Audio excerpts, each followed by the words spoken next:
it? What's the woman thing? Feminists. Yeah. Don't come for me. I ain't say it.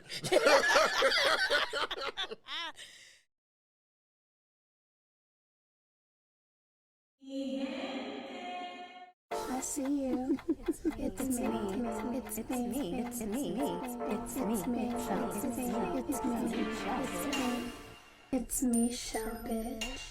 Hey gente, welcome back to another week of the It's Me, Shelle podcast. And remember, my job is to make your road to Friday a lot easier.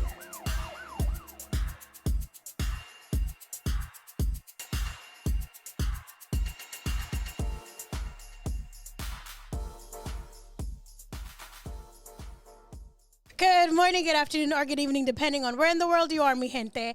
So this week we have another guest on the It's Me, Shelle podcast. Please help me welcome Sekou Ali. Hi. Thank you so much for agreeing to be here and not thinking that's like the beginning of a porn.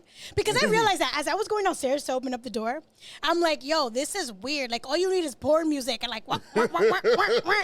Like, hey, thanks for coming. Wah, wah, wah, wah, wah. He's just walking up the stairs. He's like, hi.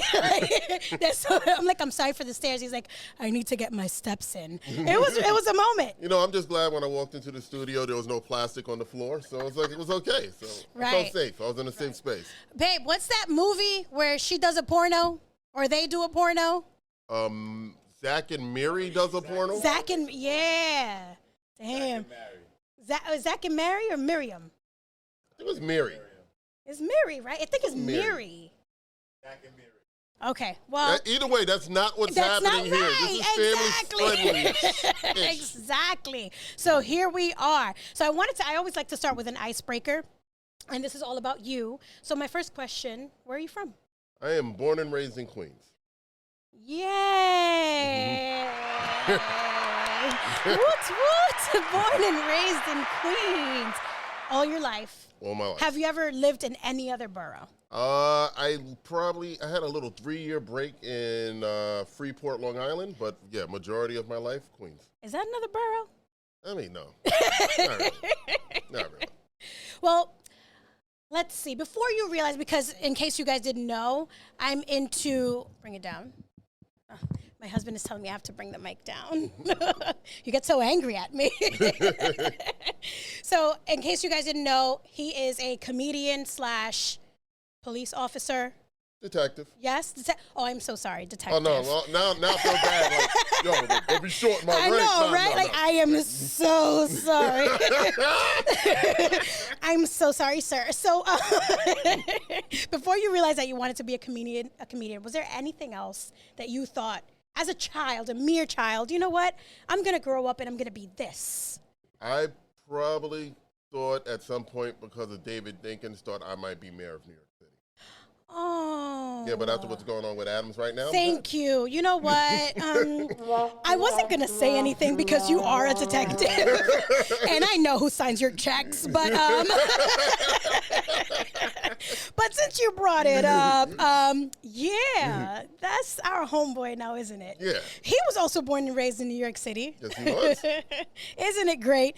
Are you married? Yes, I am. How long? How many years, months? Oh, geez. How many years? 11.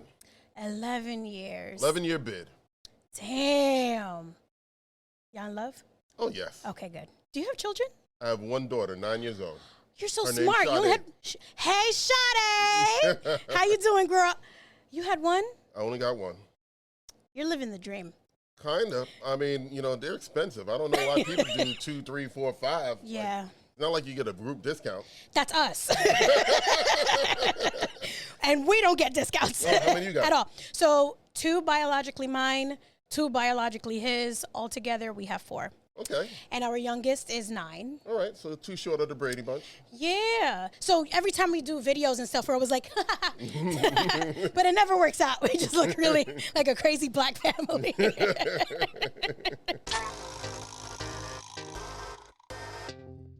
Are you the joker of the relationship? Like, when you guys go out, are you expected to be the one to like start the conversation or keep it funny all the time? No, I just normally myself when I go out. I mean, my wife's pretty extroverted herself, so yeah, you know how it is with women. You know, you you let her be the boss and you just shut up and pay the bill. And that's pretty much how you keep a happy home. There you go. There's your tip. Just shut up, pay the bill. There you go. And live a happy life. You see, it's not that hard. Right, allegedly. Right, happy life is supposed to come. You notice only happy wife, happy life, not happy spouse. That never falls into it. Is there a happy husband, happy, nothing really rhymes with husband, nothing really unfortunately. Rhymes. Yes, because women were too lazy to come up with that part. They didn't think about it. Well, what makes my husband happy? Since this is going on Patreon, most likely, because if not, we'll get killed. All right, so a little bit about your comedy journey. Okay. So, New York City detective. Yes, ma'am. Okay.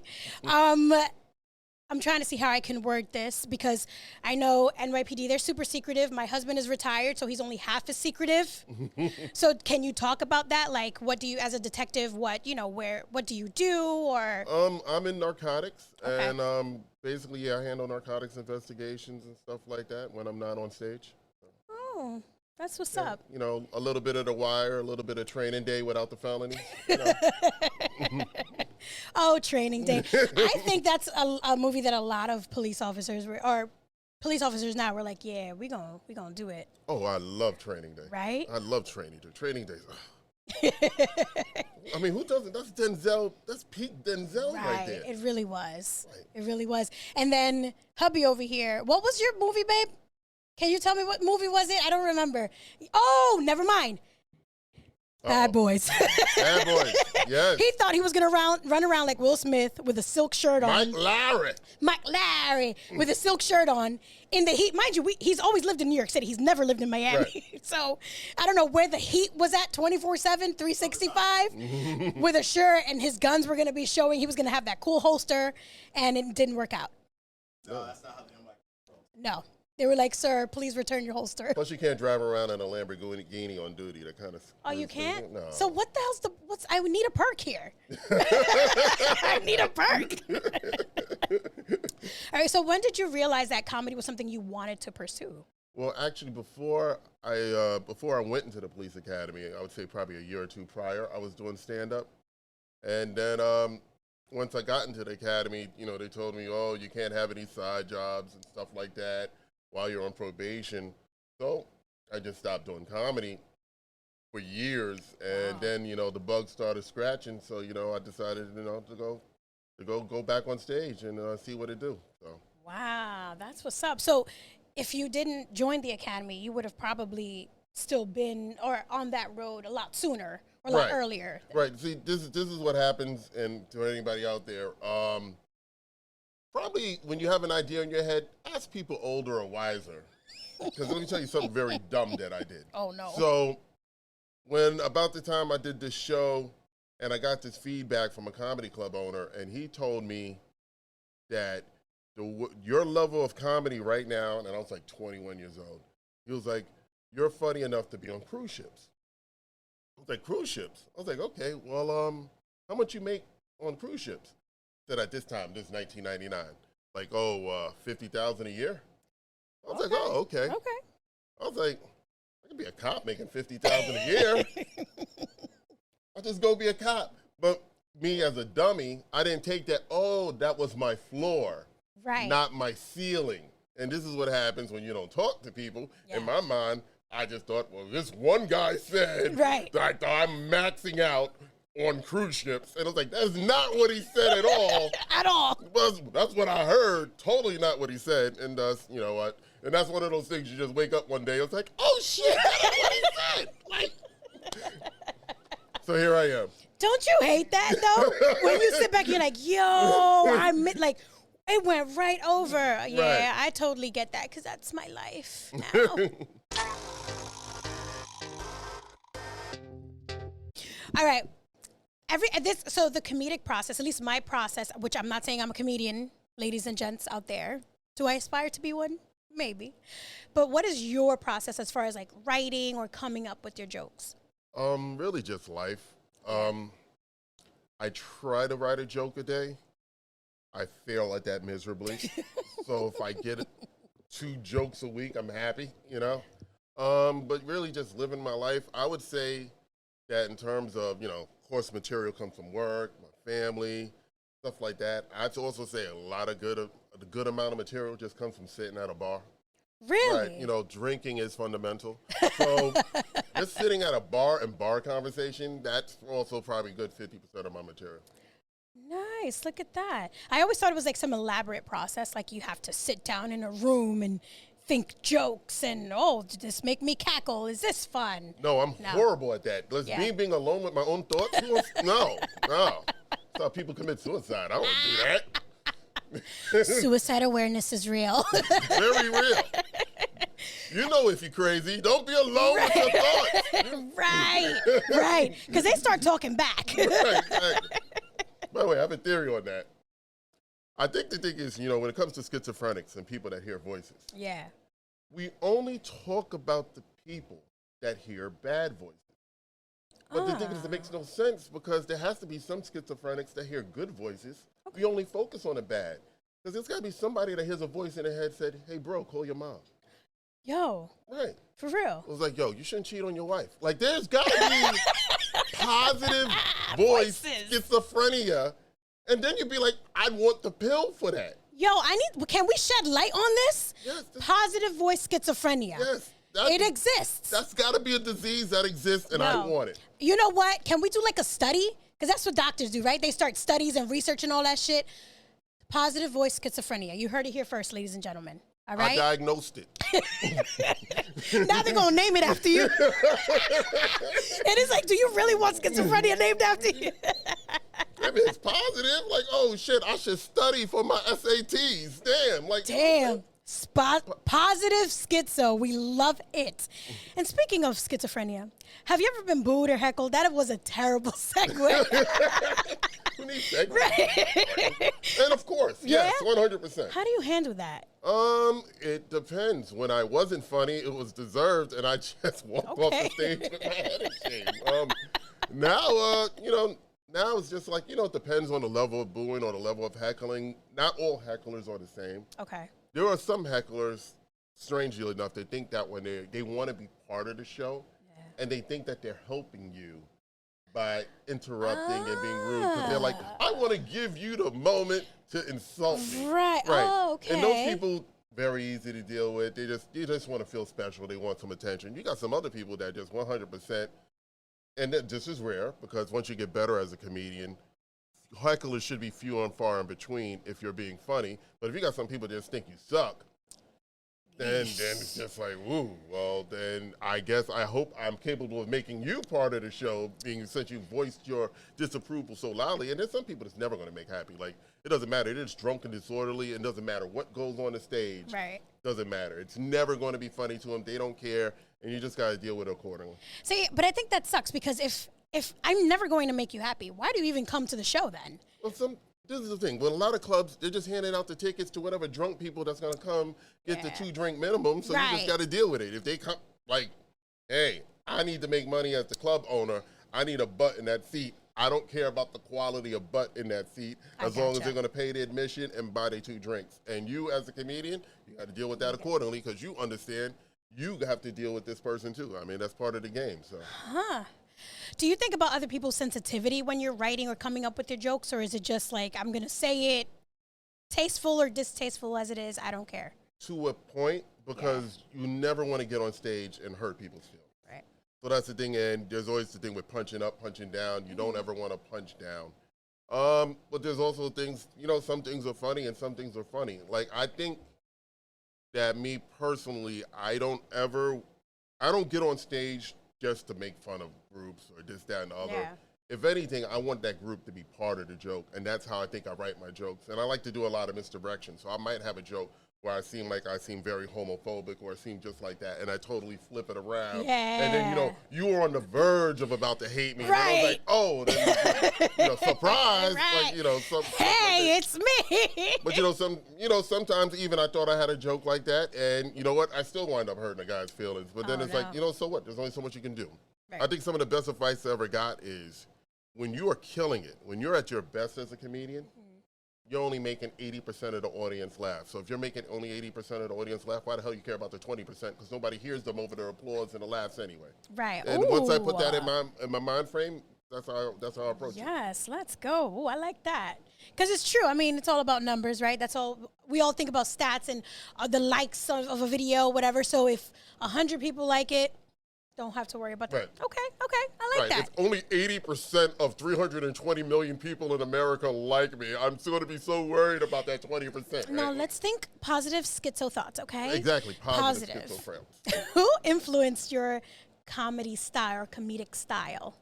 Well, I'm 46, so of course, I grew up with the Pryors and the Eddie Murphys and stuff like that. And I would say with a lot of modern contemporary comedians, of course, who doesn't like Chappelle? He's the GOAT. But also say Hannibal Buress also. Oh, okay. And also Rodney Dangerfield. I loved Rodney Dangerfield. Oh, my gosh. So people find it so weird. So I'm 37, 38. I always forget. Maybe it's because feminism.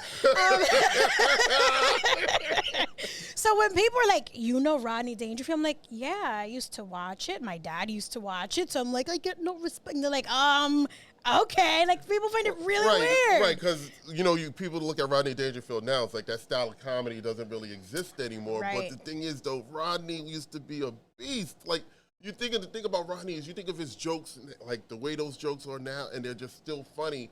And just like hilarious with the one-liners, like the ones who's like, I was talking to my son one day. He said, I told my son, hey, one day you're going to have kids of your own. My son comes back to me and says, yeah, Dad, one day you will too. I'm like, oh, the one-liners, yeah. Rodney was man. And also, you know what? I can say also, as a probably 12 and a 13-year-old, which I shouldn't have been doing, Andrew Dice Clay, thinking of one-liners. Damn. I probably was a black kid that was way too much into Andrew Dice Clay. Way too much. You were very ahead of your time. I was very ahead of my time. Okay. So the main topic, one of the things I wanted to discuss with you or talk to you about was joke dealers. Okay. Okay. Is that a comedy club? Is that like what is Joke Dealers all about? That's my brand of shows that I throw. I produce shows all over. Also do one once a month at Smoke BBQ Pit in Queens. Basically, that was me combining my love of degenerate gambling and playing poker with comedy. And when you think about it, when you are a comedian, what are you doing on stage? You're dealing jokes. So that's what I do. Oh, I love that. You have a show coming up. Yes, I do. November 19th at Smoke BBQ Pit, 12921 Merrick Boulevard in Queens. Come on through. Yes. You can get the tickets on Eventbrite. Yeah, and I have the link, so I'll make sure I put in the description below. Mm-hmm. So She's good at her job. Thank you.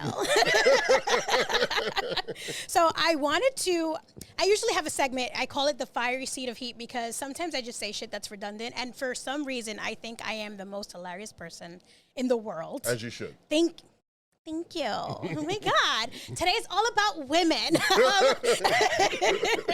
So I'm going to ask you a couple of questions, just going to rapid fire. You don't have to answer if you don't want to. You can if you do. I promise I kept them all kosher and appropriate. So top 3 comedians right now that are your favorite. They don't have to be famous. It can be yourself. They can be friends, locals, up and coming. Top 3. Top 3 right now, Chris Rock, Dave Chappelle, Hannibal Buress. Okay, all right. What advice do you have for aspiring comedians? Ooh, that's a good one. Since I still throw myself in that category. That's I love that. It's like though. the blind leading the blind. Best advice I could have for aspiring comedians. I would say accept all advice, even if it's unsolicited, because a lot of times I don't want unsolicited advice either. But, take it for what it's worth. And I would say that for a lot of times, when you see older comedians in the game, especially older comedians in the game that you find hilarious, ask these cats, and this is real, and some of these guys will give you a real answer, some won't, but ask these cats, why do you think you don't have a Netflix special? Huh. Because you want to find out what they might have done wrong or what they might have done right or where it is. Because the thing is, if you find guys hilarious that the world doesn't know their name and they've been doing this for 20 years, find out why. Because then you might be able to do something different. Oh, I never even thought of that. Because there's so many people. I'm like, so wow, you're so funny. But listen, don't come from me, Netflix. But apparently, the talk around town is anybody can get a show with Netflix. So if they're not on there, why not? Why not? Okay, all right. Have you received? I know you gave us a little bit of advice earlier, but have you received any advice from any comedian or anybody in your world that you still use today? Yes. So like that 80-20, just worry about the 80% of the people in the audience laughing. That's been a good one. Yeah. Here's one that turned out to be true, and this is from good brother Kenny Williams. Told me that don't worry about money, worry about being funny, because then once you're funny, the money will follow, and that's been great advice too. Wow, you're so good at remembering this shit. Like, I gotta write it down. Like, money, funny. It was great advice. Well, hopefully I should remember some things. Every once in a while, I have to testify in trial. That'd be kind of. Oh, right. You gotta mention an absent-minded detective. Right, he's a detective. I'm sorry. If you guys are just joining us, he's a detective. All right, so my last question is, what's after NYPD? Is it comedy? Do you have any other plans? Are you going on that cruise ship? Like, what's happening? Comedy. I guess hopefully a little bit more time at home. Okay. And more comedy. Yeah. Yeah, comedy, home, and comedy. You know, I just thought of this question. Do you ever get tired of, like, laughing? No. No, right? Who does? Yeah. Get tired of laughing. Thank you. Positive schizophrenia. Right. There you go. You damn sure get tired of crying, but no, you can't be tired of it. Some people don't ever seem to get tired of being angry, though. I noticed that, right? Never. Like, listen, when I get on the train and go to work every morning, it's every day, so I see a lot of the same people. They're still as angry as they were last week, all week. Yeah, it was just like, well, relax, like, Calm down. Calm down. Calm down. Chill out. It's raining today. It's okay. It's not your fault. Not your fault. It's all right. All right, bueno, my people, mi gente, it's about that time. Thank you so much for joining us today, Sekou Ali. Thank you. Of course, but please let la gente of the It's Me Shelle podcast know how to find you, where to follow you, joke dealers, all that stuff. Yeah, you can follow me on Instagram or TikTok, Comedy Detective, and follow me also on Eventbrite with under Sekou Ali, SEKOUALI. And thank you guys so much. Yeah, of course, mi familia, do not forget. So, Joke Dealer Show, November 19th, and that's Springfield Gardens. That's in Queens, right? That's in okay, Queens. So make sure you show up and show out. You know, if you're just hanging out, there's going to be good food, music, laughs. Hubby and I, you'll probably see little old us over live there. band, too. There you go. See, I've been doing my research. I've been doing my research, okay? And I also want to thank Blush Studios for allowing us to use this beautiful studio. Thank you so much. We really appreciate you. And the hubby who just ran away in the back, I love you so much. Thank you for doing all the camera work and the lighting as you hide in the darkness like Batman.